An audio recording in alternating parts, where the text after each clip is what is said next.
LCSC students of historical research and writing. Let's get your class fired up here, huh? There we go. All right. So, I got a couple of different things that I want to try to address, and I think I'm going to do it in two different videos. And this will go both to my in class students and my online students. So, first off, and let's see if I make this thing a little bigger here, I guess. Welcome to the like this, yeah. All right. Welcome to the final surge of the course. So we're gonna like make a major shift in gears at this point, and everything is focusing on your own research, presentations, historiography papers. You should be well aware of this. But I'm going to walk us through a little bit of that in a minute. Um, Before the break ended, you guys had submitted some CVs and some job descriptions. I wanted to talk about those real briefly. The CVs, for the most part, looked okay. I didn't send a whole lot of individual feedback about that kind of stuff. But what you guys really want to do is you want to maybe using student career services at LCSC, you want to find the template that most employers are expecting to see with the resumes, and you want to use that template. I don't know if a resume is where you want to like try to be creative and to like stand out with a different kind of color scheme or a different kind of font or putting information in different places, because one of the things that I think employers are looking for with the resume is something that's familiar. I know where all these things at. I can look up all this information real quickly. Okay. And most of you guys did a good job of that. One of the things that I saw in several of the resumes that I just wanted to address as a group is that typically they're done in reverse chronological order, right? So we don't need to start with like the first job you ever had. You start with the job you have now, and then you work backwards. And the same thing with your education. You start with, student at Lewis Clark State College, majoring in history. And typically with the resumes that I see, that educational portion will be the very first thing right after your contact info. I noticed that some of y'all had your work history right away, but I think that you want that educational stuff up there right up front. People are, depending on the kind of job you're looking for, people are going to want to know, did you finish? What was your major? Right? So, but in general, those look fine. Just continue ironing them out, continue fleshing them out. Next, job descriptions. Some of you guys did a great job, and enough of y'all did a different job that made me wonder how clear my directions were on that. So, give you a pass on that. But here's the deal: the intention was not for you to, in your head, envision what your dream job was and to write down a job description. The mission was to get online to where employers are advertising for, we need someone to do this thing, and get a sense about what the job market's like. If you had to get in it right now, what are two jobs that look appealing to you, and what would you have to do to get into that job? Okay, so some of you guys did a good job with that, but a couple of things on this, and I'll try not to like dwell on the point because some of you guys have heard me discuss this before. A couple of issues on this. Some of y'all, if you're going into teaching, then you have a very kind of straightforward career path. But if you're just sort of general and history student, and you're planning to go into museums or grad school, then you have a very kind of clear career path. But if history is the thing that keeps you coming to school and you're enjoying it, but you're not really sure what you want to do for a job, and I suspect that's about half of you or more, totally reasonable. But the thing is, you guys got a little bit got to get a little bit more creative, right, about some of the jobs that you might be doing. So look through um, job advertisements in areas you might want to work. I mean geographic locations, right? And start thinking about that, right? You do not want to start thinking about your prospects on the job market when you graduate. You want to start doing it now. And there's no one that can really do it for you. You have to start paying attention. All right, enough of that. Let's see if I can make this smaller. It's not smaller. All right, here we go. So let's talk about what we're doing when we get back from spring break, and then very briefly what we're doing beyond that. And I say briefly, I think, because my intention is to shoot a different video on that. So when we come back, and this video will be right here, and I'll probably send it to you through an announcement. We're getting into 1984, and we're going to be focused on this particular, see if I can make it work, outline, looking at history, power, and the politics of the past. If you were in my face-to-face class, type it up. It should be, maybe 2 pages, double spaced, not double spaced, single spaced. Maybe it's a page and a half. I don't know how long it's going to take you, but it should be detailed. It took me almost a page to give you the instructions. Okay? Go through it, work it out. You can bullet point it. Keep in mind that the mission for this assignment is to have something to bring to class with you that, one, when I look at it, yes, they definitely read this book and thought about this book, and 2, gives you a whole bunch of stuff to talk about related to the book just on 2 pages, and you don't have to go flip back and forth through the book or your notes. It's just on your pages, right? And then you should expect to where are we at? Lead a discussion. All right, so step number 3 talks about how identify 3 to 4 major themes, come up with a thought-provoking discussion that would question, right? So you guys should have, everyone should have at least 3 to 4 discussion questions. You're showing up to class, you're going to pitch one out, we're going to talk about it. And, someone's going to take the one that, you were all prepared for, so you got 3 or 4 of them, right? We're going to talk about 1984. Online students, you're doing the exact same thing.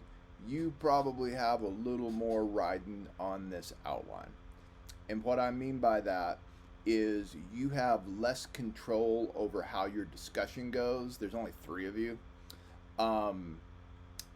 So you might want to make your outline should probably be targeting 2 pages, single spaced. I want to absolutely convince Professor Martin I did the reading. All right, that's the mission. However, we're going to try to replicate the in-class discussion online. This is, a long way from being, perfect. But here are some discussion boards. Thing number 1, basically discussion. Step 3, what are the 3 or 4 major things you came up with? And then you guys can look for some patterns and see if you see any conclusions. And then step 4, same thing. Throw a discussion question out there. You guys respond to each other. Try to get something going. I do not have a thing here that says write 175 word response and then a 50 word, 2 50 word responses to each of your peers. Um, you guys online, there probably ought to be, a half a dozen or so discussion posts of various links from you guys on this. Some of it's going to be just kind of cutting and pasting stuff from your learning through discussion outline. You'll probably be just sort of massaging it a little bit. But here's the deal, you guys talk about the book, make me a believer you read, and discuss it with each other. Okay? That's the mission. All right. And don't go overboard. All right. When I say that you need to discuss it a little bit, you guys do. This is just imagine in class, you would show up and spend about an hour and 15 minutes talking about this. That's about what we're looking for. Okay. Doesn't mean an hour and 15 minutes of writing. You gotta, you're gonna read other people's stuff. You're gonna think about things.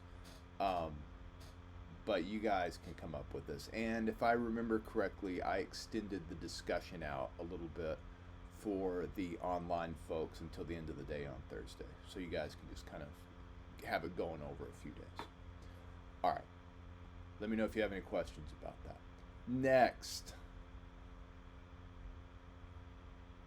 detailed essay outlines. These are due on Thursday.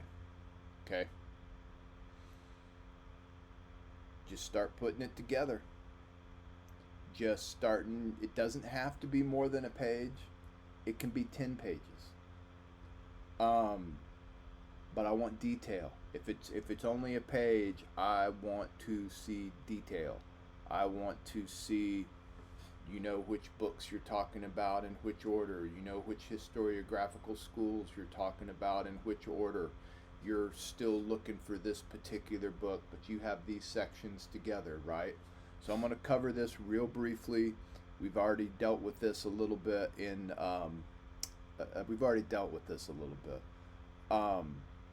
but you're laying out the structure for your essay. You're laying out a plan, okay? There's a lot of different ways to do this. You're going to come up with a more refined version of your thesis. Now, everybody's thesis is going to be something to the effect of, in order to study the Viking voyages to North America, one has to be well aware of the historiographic information already available. The most important books are blah, blah, blah, and they can be roughly divided up into. All right, the theses aren't going to be that difficult. And yours might change as you go. That's fine. You're going to lay out the various sections of your essay that are going to support your thesis and get an idea about how you're going to build your argument, right? You got to make some decisions about how you're going to set up the presentation in your paper. So I want the outline, right? This is, if this was a play, we're getting a sketch of each act. You don't have to have all the dialogue, but we should have should have a storyboard here that kind of gives us an idea how we're going to do that. And it's okay if scene 4 is not really fleshed out very well. Your other one should be, and you're still thinking about scene 4. No worries. Okay? Now, you're going to organize this a lot of different ways, or could organize it. Chronology. History's about time. I expect to see time. Doesn't mean time has to be the way yours is organized. Could be the most obvious way. Depending on your topic, geography might make sense. Focusing on different themes. But this whole issue about focusing on source, not necessarily the individual books, but by schools of thought, that might be the one, right? That's an easy one. And if you're totally confused about all this, go back to the very first module and watch some of those videos on how to organize your historiographic essay. Okay? And they're calling it a lit review, but it's the same thing. Module 1, a whole bunch of videos, just start going through them. If other organizational structures make sense, go ahead. If you need to combine a few, go ahead, but be deliberate about it and start thinking about it. Okay? Maybe you lay out a sentence you know, for each kind of paragraph. I knew somebody who used to write killer essays, and he outlined the whole thing. This sentence will do this. This sentence will, or this paragraph, I mean. This paragraph will do this. This paragraph will discuss this. This paragraph will discuss that. I'm not organized like that. He was, and it worked great for him. You might be.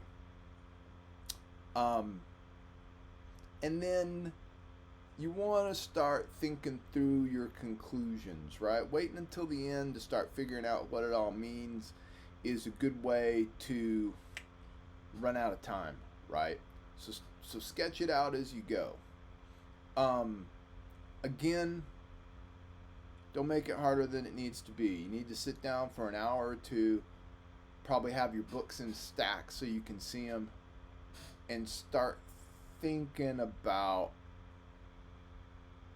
what your essay is going to look like for this class. And that's going to lead us to the next week, because having that essay laid out is going to help you with your presentation. And maybe I don't do 2 videos. Maybe I just shoot through these. So,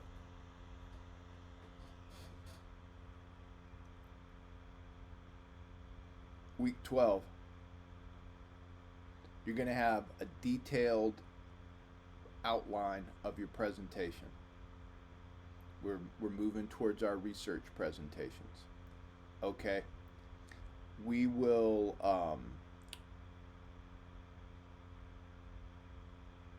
it's basically the same thing as what you've done.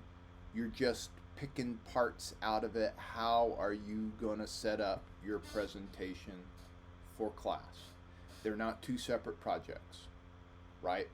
You do not need to discuss your paper in its entirety with the research in progress presentation. You select some element of it. In fact, this is probably a good time for me to go over some of the details of that research in progress presentation. Okay, so when we start, let's do this, right? And I'm sorry to keep bouncing around, but I had a lot to cover, and I knew I was going to switch some things up. So, coming back from spring break, 1984, detailed essays. Okay, then we get to week 12, okay, April 8th, and we're looking at detailed presentation of outlines being due, and then we'll probably have some work time in there because we're moving towards middle of September. Be here before you know it. Seniors giving your presentations Tuesday. Dakota, I may give you the choice of moving back and forth. We'll talk about that. And then online students, it's going to be a little bit different. Y'all's presentation is going to be loaded up online. I'll come up with some discussion boards for you guys to talk back and forth about each one of them. Those will be due, they should probably be due Tuesday so you can have the discussion. We'll talk. Let me tell you what I want. And then week 14, drafts, peer reviews. Week 15, we do our projects. All right. Hang with me.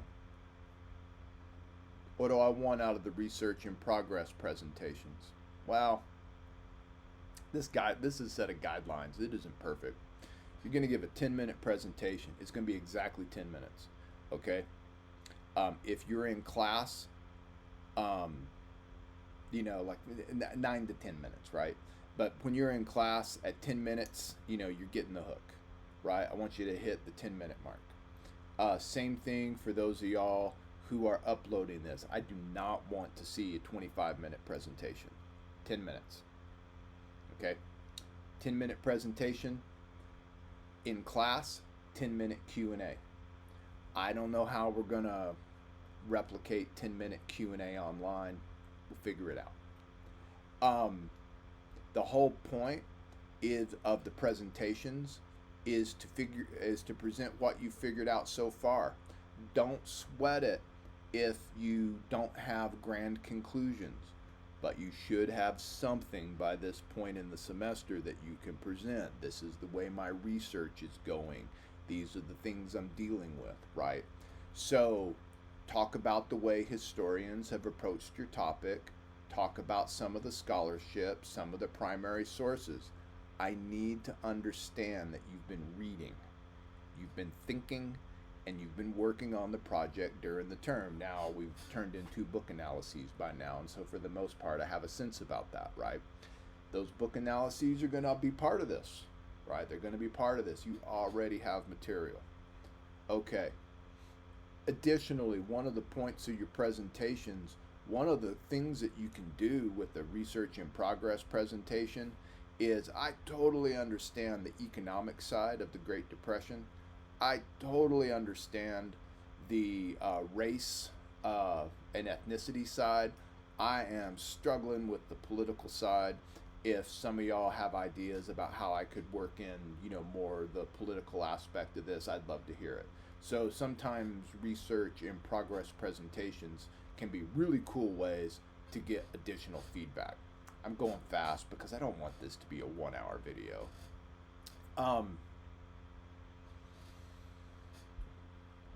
Presentation should focus on the categories of scholarship. All right. Again, you're not necessarily making a presentation on the Great Depression. You're making a presentation on the scholarship, on the historiography of the Great Depression. If that's confusing, go back and watch those videos, Module 1. All right. I'm making the assumption that my online students know how to shoot a video and upload it. There are directions for that I've used in the past. Down here at the bottom, Zoom presentation recordings. You don't have to use Zoom. If you know how to do it and upload it to YouTube, just send me a link. I'll be in contact with the online students about this. 5 to 7 slides. I might be willing to go 10 slides, right? But here's the deal. Look at this. Professor Martin showing his benevolence as he talks.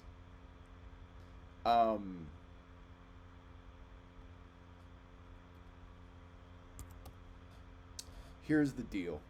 The pros, the presentation pros, and now I can't get to my save button because of my, there we go, because of my picture.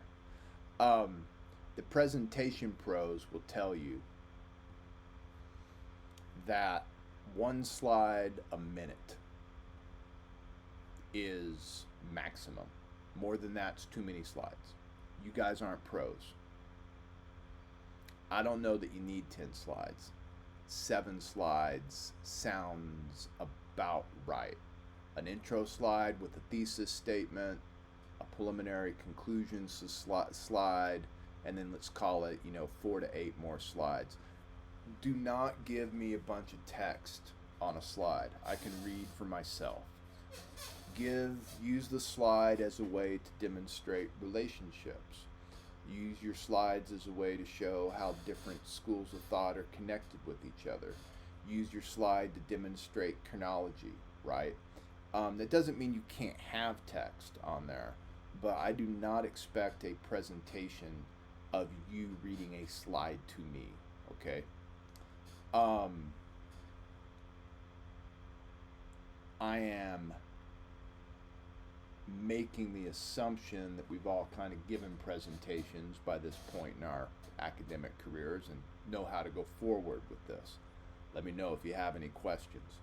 Also, I want an electronic draft version.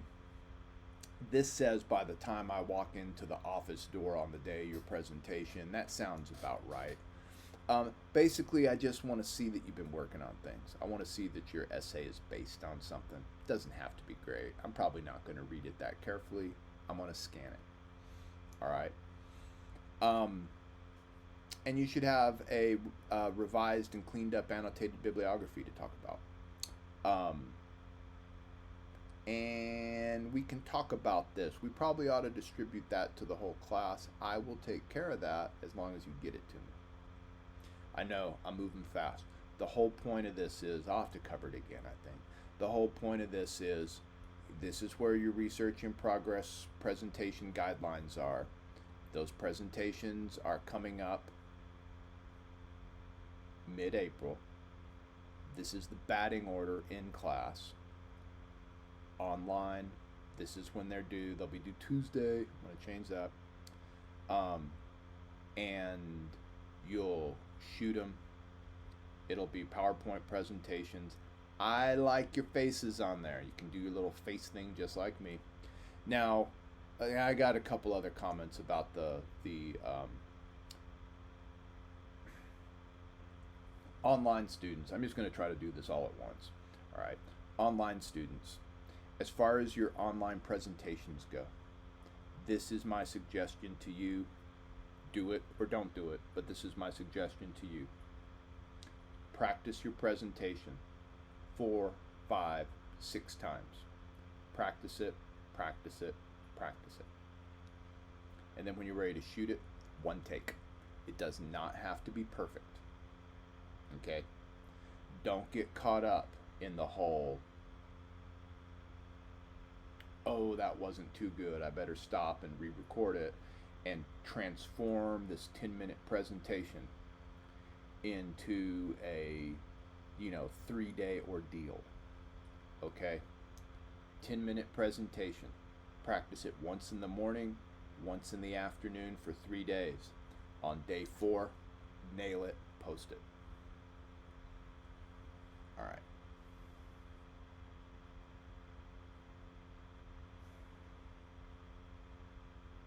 And that gets us to the other weeks, right? They're not really set up very well in the modules, but they will be soon enough. Because we're moving towards our essays, the historiography essays, due week 15. Okay. That's all I have to say. And yeah, again, if I was rushed, my apologies. Don't forget about the resource warehouse. Don't forget about all these videos, right?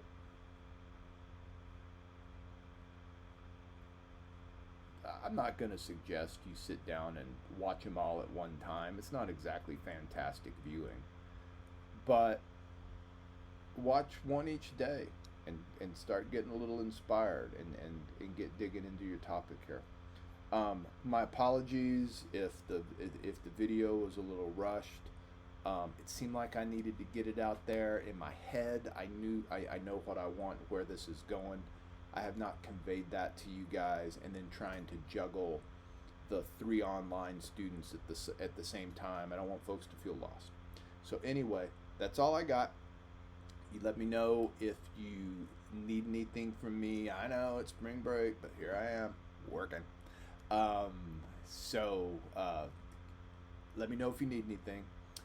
And otherwise, get to work, hit the books.